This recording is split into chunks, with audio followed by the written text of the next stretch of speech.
तुका म्हणे आधी डोका आणि काऊने लोका निघाले तो इकडे मुका मंदारोले तुका म्हणे आधी डोका आणि काऊने लोका तुने राले तो मुका मंदारोले आकटी धरला कृष्ण म्हणे अवघा धने प्रकाश वाटोय पावे कावतो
ये ना करना लगा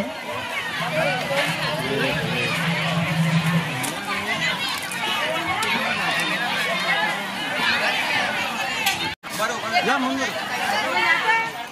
ये फोटो फोटो यार अरे या फोटो चले एक बार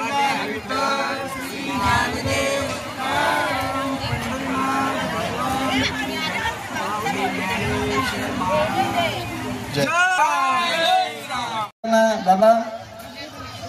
पुण्यवर्धारी विठ्ठल श्री ज्ञानदेव तुकाराम या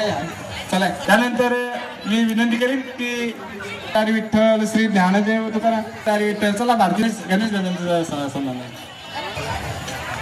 ही जे माऊली ज्ञानेश्वर महाराज आहे ते आमचे गुरुवारी प्रकाश महाराज या ठिकाणी यत्वर्ष वाजवण्याची सर्वस्वी जिम्मेदारी ज्यांच्याकडे आहे ते रोहन महाराज या ठिकाणी रोहन महाराज चला एक बाबांचा आशीर्वाद घेताना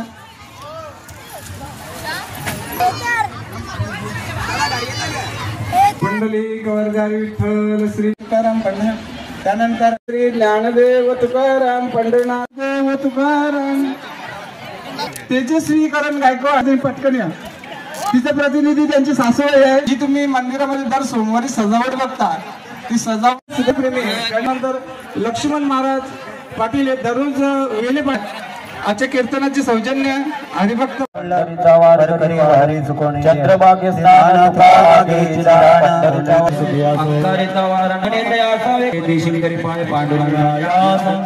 विश्वात्मके देवे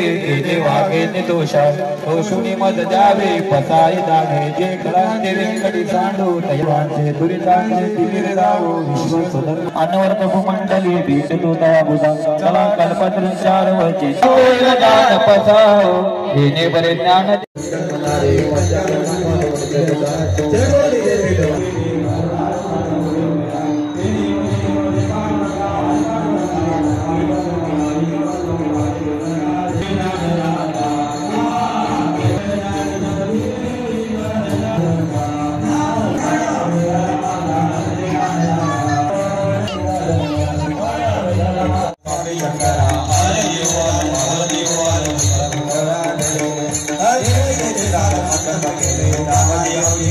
Hare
आधी टोका आणि कवने देणे लोका निराले तो इकडे मुख पसरवणे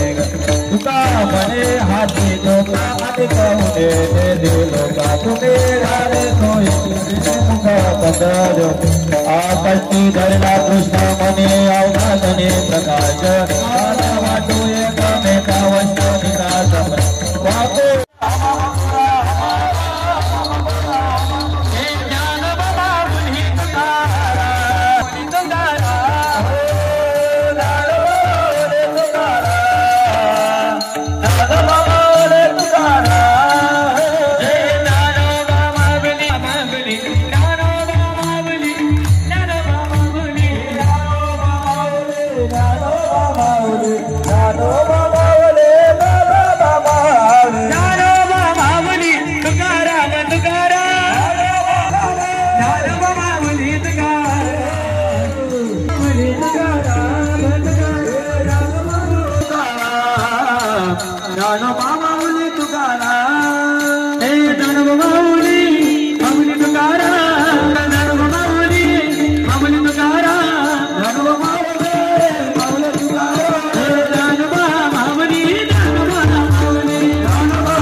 भार पोटी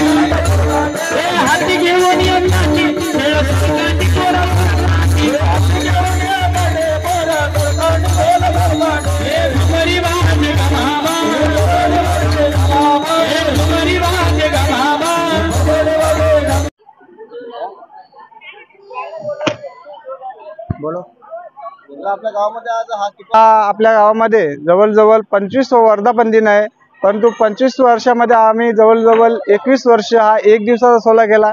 पण त्यानंतर आम्हाला असं वाटलं का हा सोहळा मोठा व्हावा, म्हणून आम्ही गेली 4 वर्ष झाली हा 3.5 दिवसाचा अखंड हरिनाम उत्सव साजरा करतो. या उत्सव साजरा करण्यामागे आमचा एकच उद्देश होता की प्रत्येक गावोगावामध्ये उत्सव होतात, पण आमच्या गावामध्ये फक्त 1 दिवसाचा सोहळा होत होता. पण आम्ही गावकऱ्यांनी असा निर्णय घेतला की हा सोहळा जशा पद्धतीने ज्ञानोबा तुकोबांनी आम्हाला दिलेला आहे त्या पद्धतीने हा सोहळा व्हावा, म्हणून आम्ही हा सोहळा 4 दिवसाचा केला. तर सर्वप्रथम मी आमच्या पिंपळनेर ग्रामस्थांचं, येणाऱ्या आप्तेश नातेवाईकांचं आणि पाहुणे मंडळींचं, भाविक भक्तांचं हार्दिक अभिनंदन करीन की त्यांनी आम्हाला तन मन धनाने सहकार्य केलं, की त्यांनी आम्हाला या सप्ताहासाठी येणारा सगळ्यात महत्त्वाचा प्रश्न म्हणजे खर्च. या खर्चसुद्धा त्यांनी निधीच्या स्वरूपात दिलेला आहे आणि कोणी न सांगताना या ठिकाणी जी काही कामं आहेत ती कामंसुद्धा सर्वांनी अतिशय सवलतीने केलेली आहेत. त्याबद्दल मी ग्रामस्थांचं धन्यवाद करीन की हा उत्सव साजरा करण्यामागे आमचा एकच उद्देश की जी भक्ती खरोखर ज्ञानोबा तुकोबांनी समाजाला दिलेली आहे ती भक्ती समाजापर्यंत खऱ्या अर्थाने पोचावी, याकरता हा हा उत्सव साजरा केला जातो। आणि हिंदू भावांना एक प्रेरणा अशी देण्यात येत आहे की उत्सव एवढ्या करता साजरा करायचा असतो की उत्सवाचा पहिला उद्देश आहे की सर्वांनी एकत्र येणं आणि सर्वांनी एकत्र आल्यानंतर की एक डॉक्टर बाबासाहेब आंबेडकरांनी एक सल्ला दिलेला आहे की सगळ्यात पहिले म्हणजे शिका आणि संघटित व्हा आणि संघटित होण्याचा सगळ्यात मुख्य मार्ग म्हणजे उत्सव आणि उत्सवाचा मेन उद्देश तोच असतो की सर्वांनी संघटित व्हायचं आणि संघटित झाल्यानंतर एकजुटीने आपल्याला कुठल्याही अन्यायाशी लढण्याची ताकद येते आणि ती लढण्याची ताकद येण्याकरता आपण सर्व एकत्र आहोत हा दाखवायचा आहे आणि अन्याय दूर करण्याकरता आणि उत्सवामध्ये आनंद निर्माण करण्याकरता एकत्र यायचं आहे। त्याकरता हा उत्सव साजरा केला जातो। Speed news Bharat.